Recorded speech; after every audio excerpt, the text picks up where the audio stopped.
Ça sert à rien de garder des gens qui veulent partir, de toute façon. Non, mais non, c'est un comme un- non-sens Et puis total, quoi. au contraire, c'est ça l'inverse. fait que créer en fait des frustrations et des tensions internes. qui Donc, vont Et ça, j'ai irradier. trop vécu ça moi, quand j'étais DRH, où j'avais mon patron, je lui disais, il y de a, partir et il y a pas. Jean-Luc qui veut partir, bah, tu donnes un billet de 10 000 à Jean-Luc pour qu'il reste. Mais, alors, des fois, ça marche, sauf que ça marche quelques semaines ou quelques mois. Parce que le Parce problème, que il c'est n'est pas pas la traité. raison. Le Voilà, problème, il c'est n'est pas pas la- traité, en fait. Même si Jean-Luc, il est content du billet de 10 000, va sa être problématique, elle est pensé peut-être un financière, truc, mais l'aspect pécunier des choses n'est On qu'une parlait partie du travail, quoi. On parlait de motivation, c'est une motivation extrinsèque. Alors qu'en fait, ce que j'en cherche, c'est la motivation intrinsèque. C'est qu'est-ce qui me donne le feu pour aller travailler. Et l'argent en fait partie, mais au bout d'un moment, ça s'épuise. Ça satisfait plus. Sauf C'est si pas c'est que que ça ça, qui t'intéresse. Parce C'est que là, rare. tu reviens Au pas bout d'un voir. moment, Oui, mais ça, c'est un autre sujet. Jean-Luc, il revient pas 3 fois pour demander la même chose. Et puis Jean-Luc, si c'est ça qui l'intéresse, si Jean-Luc il sait qu'il va trouver du travail, il va changer Son d'employeur mari. tous les 2 ans et il va prendre 1% à chaque fois. Et donc là, il va réussir à grandir. Et nous, en Bretagne, tu disais qu'on était en plein emploi. Ah bah clairement, oui. Hein, alors, on est en plein emploi sur tous les emplois ou on est en plein emploi sur. Alors sur tous les emplois, il reste des emplois effectivement où il y a encore beaucoup de candidats et on sent bien qu'il y a taux de chômage dans ce métier-là, mais il y a quand même de beaucoup plus d'emplois aujourd'hui qu'il y a 3 ans sur lesquels Attention. nous on le voit sur certains postes, hein, sur des postes d'assistant administratif par exemple. On passait une annonce en 2019, on avait 150 CV. On poste la même annonce en 2022, on a 15-20 CV. Donc alors, c'est pas le nombre de CV qui fait que tu as un bon recrutement. Hein. Je préfère 15 Non, CV tout à quali fait. que 150 CV quanti et pas quali. Mais comptable, la paye, c'est Payeur, pas la peine d'y penser. Mais aujourd'hui, c'est plus dur de recruter un opérateur de production en usine qu'un directeur d'usine. Oui.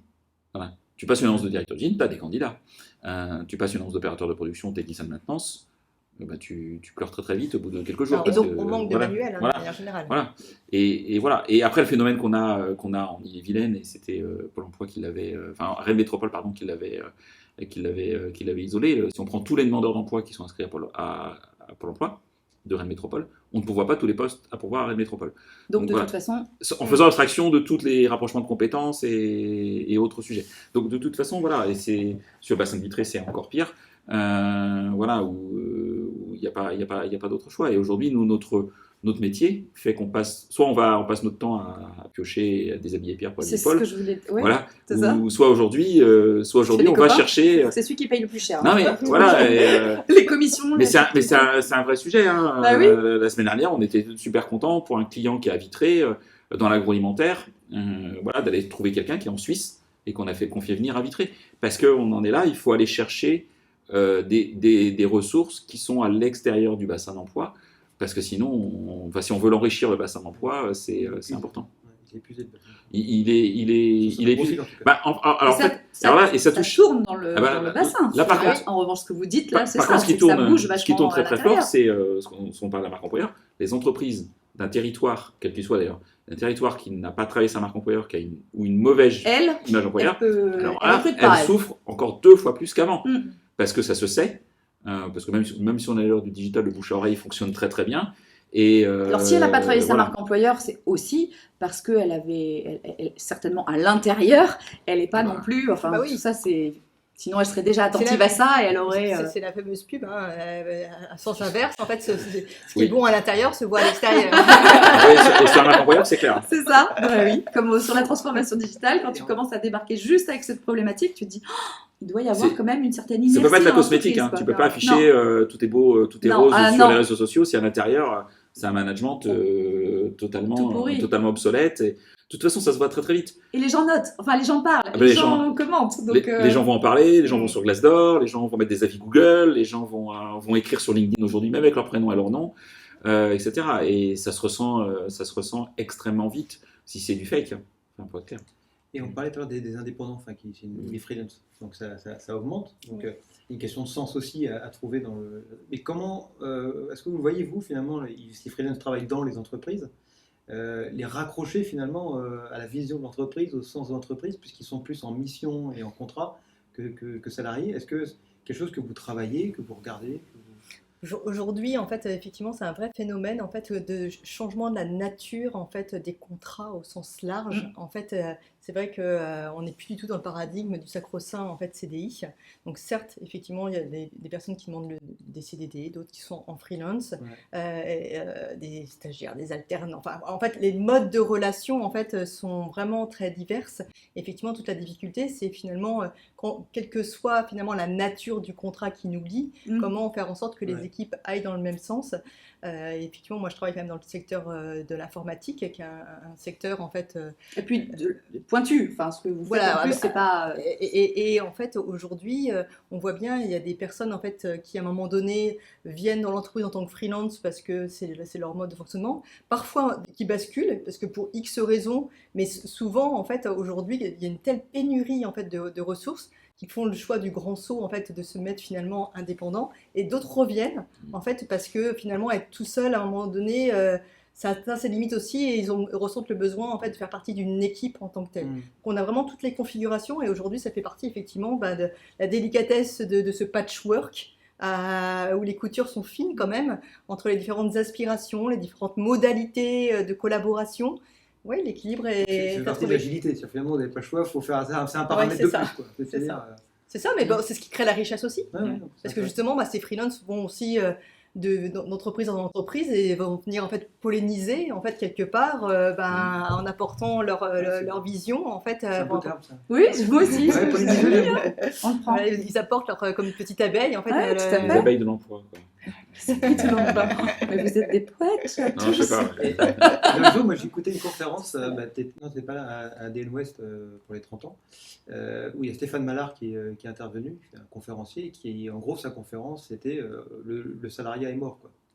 C'est-à-dire qu'aujourd'hui, le salariat tel qu'on l'a connu, en tout cas, les gens vont vouloir plus d'autonomie, on travaille à distance, je prends quelqu'un de Suisse qui va venir là, mais Facebook, aujourd'hui, embauche des gens qui sont partout dans le monde, et ils s'en foutent complètement. Donc il n'y a plus de relation entre le lieu d'entreprise et le lieu de travailleur. Finalement, ça éclate complètement le travail, et il n'y a plus de salariés tel qu'on l'a connu avant. Non, mais c'est une réinvention du salarié. Le salariat c'est ma question en fait. Quel est pour vous l'avenir du salariat, l'avenir du Il travail? y a quand même une chose, que nous on est indépendants, il y a la protection sociale qui est quand même dans l'entreprise, qui est chef d'entreprise aussi. On change de modèle, de type de relation à la protection. Tu parlais de la santé, c'est des risques qui sont vachement plus importants quand tu es seul ou à ton compte ou indépendant. Oui, mais l'organisation s'adapte. En fait, moi, ce que je vois aussi émerger, c'est des collectifs de freelance. Oui, tout à fait. Justement, c'est ça. Qui vont trouver en fait un équilibre entre ce que j'apporte individuellement, mais en même temps la protection et l'enrichissement collectif que je peux avoir. On parlait de tiers-lieux tout à l'heure. En fait, il y a aussi des espaces en fait de tiers-lieux où il y a des personnes qui se retrouvent en fait et qui vont mettre en place justement des contrats, vont négocier en fait pour avoir des contrats mutuels en commun, etc. Donc je pense vraiment qu'il y a un grand changement en fait de paradigme. Après, moi ce que je constate effectivement, il y a 2 ans, je me suis vraiment posé la question de mais c'est quoi l'avenir du salariat? Et j'avais la crainte en fait de voir un peu un système à 2 vitesses se mettre en place entre des personnes qui sont bankable, qui ont l'employabilité vraiment très facilement, effectivement, qui pourraient avoir tendance à se dire moi je facture 1500 € au jour, dans ma poche je vais récupérer beaucoup plus d'argent, je vais faire ce que je veux quand je veux. Voilà, il peut y avoir cette tendance là. Déjà réussi à facturer tous les jours. Et certains reviennent en fait en se disant aussi, qui déchantent aussi parce que c'est pas aussi simple que ça, mais je m'étais dit mince, il y a peut-être un système à 2 vitesses qui va se mettre en place avec ceux qui sont vraiment qui ont un savoir singulier et très demandé, qui pourraient avoir cette tendance en fait à s'isoler, et puis l'autre partie qui a un savoir peut-être plus banalisé, en tout cas plus demandé, plus en tout cas plus commun, et avec finalement un système à 2 vitesses entre les salariés et puis les indépendants. Après, tu as les formes de contrat aussi. Mais aujourd'hui, je trouve que, alors je sais pas, on verra, mais peut-être que du coup ça va changer, mais en tout cas ce que je vois, c'est dans cette émergence du freelancing là, il y a quand même un besoin à un moment donné de quand même recréer un petit collectif, que ce soit par association. Regarde, Arnaud et moi. Et voilà, nous on a fait une collaboration. Il disait qu'en fait l'avenir pour lui, c'est justement ces indépendants qui créent des collectifs contextuel, c'est-à-dire Mais oui, pour tout à répondre à un fait. besoin, puis je reconnais le collectif avec Mais c'est d'autres ça. personnes, mais je suis pas toujours Avec une collé au logique même de endroit. réseau de partenaires. Tout à fait. Exactement. Ouais. Et moi, ça, je crois beaucoup à cette formule en fait assez agile de composition pour résoudre un problème. Bah tiens, toi, tu as telle compétence et Ah non, Eh ben, tu crées des groupes pour y répondre. voilà, en mode Moi, projet. je travaille en avec fait. plein de gens différents, Arnaud aussi. Sur certains sujets, on travaille ensemble. Sur d'autres, on va prendre d'autres types de personnes. On va s'appeler entre nous pour se dire, parce que sinon, c'est impossible de survivre, je trouve. On n'est pas des gens enfermés, on peut pas. Enfin, on n'était pas comme ça. Donc sinon, c'est pauvre. Enfin, c'est triste même. Et point de vue universitaire, c'est quoi là-dessus? Tout ce que Bingo. je sais, c'est que je Allez. ne sais pas. À toi. Je pense que les propositions vont devenir de plus en plus diverses. Qu'on a une hétérogénéité enfin, il y a une relation d'emploi qui s'hétérogénéise. Ah bah oui, mais c'est ça d'utiliser des mots complexes. Ouais, c'est ça, c'est ça. Tu vois, je me suis perdue. Celui-là Il y aura jamais de loi générale. Et je pense qu'il y a aussi des jeunes entrants, parce qu'en plus, je crois pas au concept de génération. Moi, je crois beaucoup plus à l'usage, qu'il s'agisse des outils digitaux que de la relation d'emploi. Je crois pas qu'il y ait de différence fondamentale générationnelle, mais qu'on est plutôt dans la récupération des conséquences d'une hypermodernité. Et l'hypermodernité, on sait qu'elle va avec une montée de l'individualisme, donc à l'éclatement des collectifs, sauf qu'on sait aussi, depuis Maslow, qui n'a jamais construit pyramide, que le besoin fondamental de l'humain, c'est la filiation. Vous parliez de ce collectif que vous avez recréé. Donc, la relation d'emploi va devenir de plus en plus hétérogène. Il y aura ceux qui vont se lancer dans l'entrepreneuriat parce qu'il faut aussi regarder comment le système universitaire et des écoles évolue. L'entrepreneuriat a le vent en poupe, on forme les étudiants à devenir des entrepreneurs. Donc mécaniquement, il va certainement y avoir sur les années à venir une augmentation des freelances, des entrepreneurs, au même titre que pour accompagner les entrepreneurs, on aura toujours besoin de la relation salariale. Et il y aura toujours une attente de CDD, de ce que disait tout à l'heure Florent en utilisant l'anglicisme là pour parler des contrats à mission, parce qu'on a tous des besoins distincts. Il y a comme quand on parle de salariés, il y a des salariés qui ont besoin d'autonomie et des salariés qui ont besoin d'être accompagnés, voire contrôlés. Le rapport à l'emploi est très dépendant de notre aversion ou pas au risque. C'est-à-dire que le CDI restera pour des personnes qui ont besoin de sécurité Clairement. sur leur avenir, et l'entrepreneuriat se développera parce que je pense que l'effet positif de l'ultramodernité, c'est que cet esprit d'entreprendre qui était très anglo-saxon, finalement c'est pollinisé sur notre territoire qui n'était pas historiquement fertile à ce risque entrepreneurial, et que les gens osent plus aujourd'hui, je crois. C'est vrai. C'est clair. Florent, tu peux rajouter quelque chose? Ouais, je veux dire quelque chose qui ce qu'on discute entre nous, là, c'est très chouette, mais il y a aussi plein de fonctions qui ne sont pas télétravaillables, qui ne sont pas... Ah oui, j'ai un mari en usine, s'il n'est pas à l'usine, il fait Eh ouais, rien. voilà. Il est comme ça, Et, il va bien se passer. voilà, ou est-ce qu'on a envie que tout le monde devienne, que le métier soit ubérisé, etc. Est-ce qu'on a envie que les chauffeurs poids lourds soient tous demain des chauffeurs poids lourds Uber, quoi, voilà. Et non, mais voilà. Non, donc ça, c'est encore autre chose, l'ubérisation. Ce que je veux dire par là, c'est que tout le monde ne peut pas devenir freelance, tout le monde ne peut pas, tout le monde n'a pas forcément envie de devenir entrepreneur, tout le monde ne peut pas être entrepreneur on doit connaître le sens qu'on met dans le travail et justement se rencontrer avec son travail. Ouais. Si on ne se connaît pas, c'est compliqué de savoir où on est bien ou pas bien. En plus, moi, j'ai passé par plein de types de métiers ou d'entreprises différentes. Avec le recul, je sais maintenant où c'est bien, où ça se passe bien pour moi. C'est pas la faute de l'autre ou de l'entreprise. C'est où moi ça se passe bien. Et où moi là ça ne se passera pas bien. Et par contre, effectivement, il y a des métiers qui ont besoin de réfléchir à se réinventer. Hein. On parlait de sens au travail, on connaît certaines catégories socio-professionnelles où les entreprises ne trouvent pas de main-d'œuvre. Parce qu'elles ne se sont pas remises en question. Parce que les gens sont mal considérés, ne sont pas payés. Voilà. Parce que, Et donc, je pense que là, il y a aussi un véritable sujet sociétal de faire attention à... Voilà, vous entendez parler, là, en ce moment, des métiers de la santé, quand même. La pénurie pour Chaillou ferme des services. Les jeunes femmes ne restent plus infirmières. Il y a 10 ans, c'était même pas possible. On pensait que c'était des gens qui étaient porteurs du devoir du travail.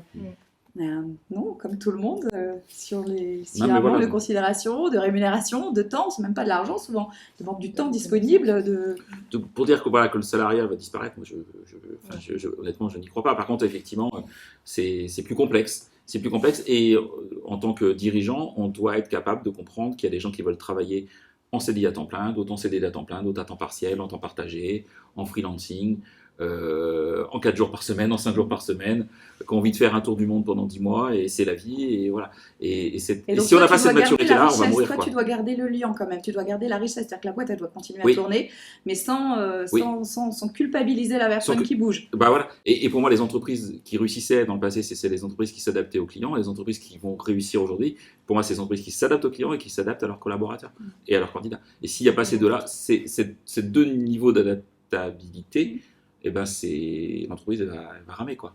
Voire elle va mourir.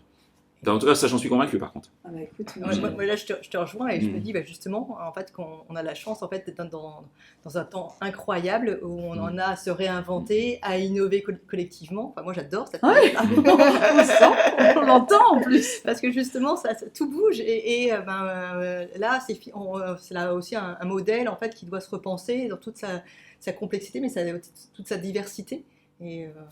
Et ne pas laisser beaucoup de gens sur le carreau aussi. Oui, dans une optique aussi plus inclusive. Tout à fait.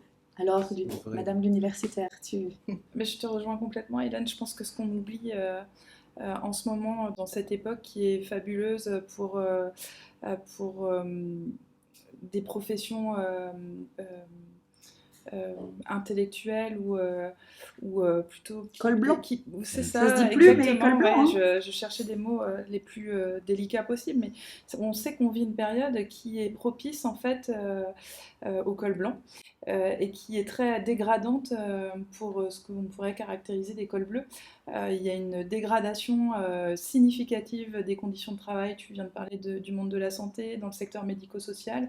Ce qui m'amène, en tant que chercheur, moi, à me questionner beaucoup sur qu'est-ce qui relève de l'activité utile et indispensable pour faire société versus le contraire. Oui, on l'a vu pendant le Covid, pourtant, ce qui était utile. C'est ça.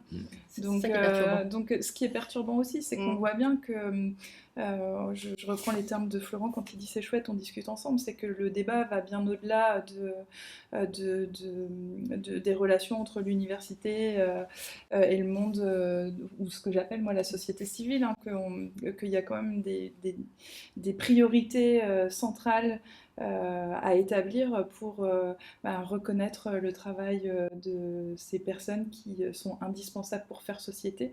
Mais qui n'ont pas peut-être les codes hype ou qui ne sont pas reconnus comme... C'est ça, c'est sûr que c'est beaucoup moins sexy que de dire qu'on veut devenir aide-soignante ou éboueur aujourd'hui, qui sont des métiers indispensables, ou caissière. Parce que pour l'instant, le métier de caissier n'est pas complètement automatisé, que de dire qu'on veut devenir entrepreneur. Et le débat actuel au plan politique soutient beaucoup l'entrepreneuriat et des métiers dits ou caractérisés sexy et finalement délaisse peut-être, je livre un petit peu mes frustrations humaines, et délaisse, je pense, des questions qui sont centrales et qu'on ne peut pas faire société en signalant ou en témoignant qu'on est solidaire des soignants et ensuite ne plus du tout s'en satisfaire parce qu'on n'a plus de rapport au monde de l'hôpital. Ça vient interroger effectivement très en amont aussi toute la question de l'orientation scolaire. L'éducation et l'orientation scolaire, si on remonte d'un cran, en fait... Moi, j'ai jamais trouvé un sujet aussi compliqué à introduire que celui-là. Et on le voit là, c'est ça, la connaissance des métiers, la compréhension des métiers, tous les métiers. Quoi. Oui. Il y a un vrai sujet. Et le poids des tendances aussi. Parce qu'on on a beaucoup parlé de tendances, et c'est vrai que tant que cette reconnaissance, je prends l'exemple du soignant ou de l'éboueur ou du caissier, tant que cette reconnaissance ne sera pas établie, c'est-à-dire qu'elle n'est pas pérenne en dehors du contexte de crise, on sera toujours dans cette dichotomie col blanc, col bleu, avec des cols blancs qui décident pour les cols bleus, parce que le col bleu c'est moche et puis qu'on n'a pas envie de le porter. Je crois qu'il y a le faire école, comme le dit Stéphanie, mais qu'il y a aussi, d'un point de vue plus collectif, une conscience. La représentation. une conscience ou des représentations Là, on est sociales en associées. France, c'est un vrai projet de société en fait, un vrai projet politique au sens noble du terme, C'est ça. avec un grand P. Et pour boucler avec l'introduction que tu faisais, à tout ça s'ajoute la fracture du numérique, les pratiques des gens qui décrochent parce qu'avoir un mail, ils n'en ont pas l'utilité, mais c'est un truc un peu perso, mais un monsieur qui intervient à la maison sur de la maçonnerie. Et il est sympa. Moi, je travaille de chez moi, donc je lui offre le café le midi, donc on a sympathisé, avec toute relation, tout. Et il vient me voir et il me dit, écoutez, est-ce que vous pouvez m'aider? Je dois aller à l'OEAC, au rallye de l'OEAC, il faut que j'achète mon billet en ligne, mais je ne sais pas faire. Eh bien non, il ne savait pas faire. J'ai beau lui expliquer, il ne savait pas faire. Bon, on l'a fait ensemble, la carte était bloquée parce qu'évidemment, ce n'était pas une carte qui était autorisée à payer en ligne. Je vous passe les détails, donc je ne vois pas comment il aurait pu se débrouiller tout seul. Et comment ça se passe en général? Personne ne vous aide à faire. On vous dit, tu sais, c'est pas dur, t'as qu'à cliquer sur ça, ça et ça. Non, il faut faire un moment avec les gens. C'est comme quelqu'un qui ne connaît pas un truc, il faut faire avec lui. Il ne faut pas juste lui dire, prends un livre, regarde sur YouTube, tu verras. Et deuxième effet qui se coule, pour prendre la buvette, faut avoir un porte-monnaie virtuel. Voilà. Ça va être sympa. Donc l'OEAC, je pense que ça, ce n'est pas bien. Il faut laisser des alternatives. Alors une démarche inclusive. Exactement, mais c'est vrai. Y compris dans les modalités de paiement et d'inscription. Et ça, c'est du respect. C'est du respect des gens. C'est pas créer une vision. C'est du respect des gens. Bon. Ça fait déjà 1h30 qu'on Pardon, mais c'est... Ok, quand même. On va conclure. Arnaud. La minute d'Arnaud. Alors, je suis censé faire une synthèse en 1 ou 2 minutes. Alors, aujourd'hui, c'est l'enfer. C'est parti dans tous les sens. Alors, je vais essayer j'ai noté quelques points, mais forcément, ça ne sera pas représentatif de tout ce qu'on s'est dit. J'ai juste noté qu'en fait, on parlait on reprend sur le sens au travail. En fait, il n'y a pas un sens, mais il y avait des sens au travail, alors, par la définition du mot sens. Mais aussi, le sens des salariés n'était pas l'essence des dirigeants. J'ai appris ça et c'était intéressant. Et qu'on est revenu aussi sur la définition du mot travail. Que finalement, c'est l'acception du mot travail qui fait qu'il peut y avoir un conflit entre les dirigeants et les salariés et les entrepreneurs, etc., mais pas derrière les mêmes attentes. Et que du coup, ça oblige à avoir, tu l'as dit Stéphanie, ce compromis, cette balance entre les attentes du salarié qui sont le bonheur, j'ai bien aimé, et les attentes de l'entreprise qui sont finalement le profit, la performance. On revient dessus. Et que c'est un jeu d'équilibriste permanent de comment satisfaire l'un et l'autre sans handicaper l'un ou l'autre, parce que sinon, ça ne marche pas. Et pour ça, en fait, on a beaucoup parlé d'agilité. Moi, j'aime bien. En fait, il faut être antistatique. Ça fait la pub. Et comment on est agile, antistatique? Alors, j'ai noté la personnalisation, les packages adaptés, le participatif, faire participer les gens à ce qu'ils attendent et comment ça pourrait être mis en place. L'inclusif aussi, c'est-à-dire ne pas oublier les gens autour, parce que tout le monde doit avoir sa place finalement dans le nouveau cadre de travail. Redonner du temps non productif. Et ça, c'était intéressant. Du temps de réflexion, du temps de partage, du temps informel. Travailler sa marque employeur, son attractivité. Tu parlais de retravailler de la performance RH, finalement. Travailler la QVT aussi, c'est l'équilibre vie pro, vie perso, globalement. Puis comment je vis au travail, au-delà de la performance que je produis. Qu'est-ce que j'y trouve au travail? Quelle motivation, quel engagement, quelle utilité j'ai dans ce travail-là? Et puis la dernière chose, c'était, ce qu'il a dit, c'est s'adapter à ses salariés, enfin à ses clients comme avant, mais aussi maintenant à ses salariés. Et en fait, je pense que le mot balance, équilibre, compromis est vraiment au cœur de tout ça. Et donc, il n'y a pas de recette miracle, il n'y a pas de solution. C'est travailler avec tout ça, mais ne pas oublier que dans tout ça, il faut mettre du cadre, parce que s'il n'y a pas de règle du jeu, ça part à volo. Donc, mettre du cadre et focaliser sur le plan d'action pour pouvoir, et ce sera le mot de la fin quelque part, c'était libérer les énergies. Et s'il y a du cadre et qu'il y a à l'intérieur de ce cadre, il y a de la libération, à ce moment-là, on va pouvoir aller très loin et offrir à la fois une nouvelle expérience collaborateur et une nouvelle expérience de manager qui est essentielle parce qu'il n'y aura pas de nouvelle expérience collaborateur sans expérience manager-dirigeant. L'un va avec l'autre et ça ne peut pas être dissocié, donc il y a tout de l'accompagnement, de la formation et puis embarquer une direction générale pour que tout ça puisse aller dans le même sens. Donc c'est un gros programme sociétal, entreprise et politique. En 1h30, on a fait le tour. Bravo Arnaud, parce que la synthèse n'était pas simple. Hein, Non, mais tu as bien réalisé. C'est pas, je me suis gratté la tête. Hein. Et il l'a pas fait en faisant des blagues. Parce que, il aurait pu en plus. Merci beaucoup. Merci Arnaud. C'était hyper intéressant, en tout cas. Toutes les notes que j'ai prises. Vraiment. Vraiment, c'est pas comme si les autres, c'était pas le cas, mais non, Non, mais on a on forcé était d'arrêter heureux 1h30 de- parce qu'on peut discuter 2 heures, 3 heures. je on pense fera un round numéro 2. Non. C'était passionnant. Merci, cet éclairage de tous vos métiers, de tous vos points de vue, de l'expérience de demain, d'hier, du passé. On est remonté sur de l'histoire, on imagine des modèles nouveaux. C'est formidable. Je pense que ça va plaire à plein de monde qui se pose ce genre de questions et vous avez pris le temps de partager et vos convictions. Donc ça, c'est super. Merci beaucoup. Et une dernière chose, le sens au travail, c'est aussi faire les choses dans le bon sens. Donc on va aller fêter cette belle émission pour se réjouir et passer un bon moment ensemble. Pour que ça soit salutogénique. Bonne soirée, merci à tous, à bientôt À sur bientôt. Antistatique, au revoir. Au revoir. Au revoir.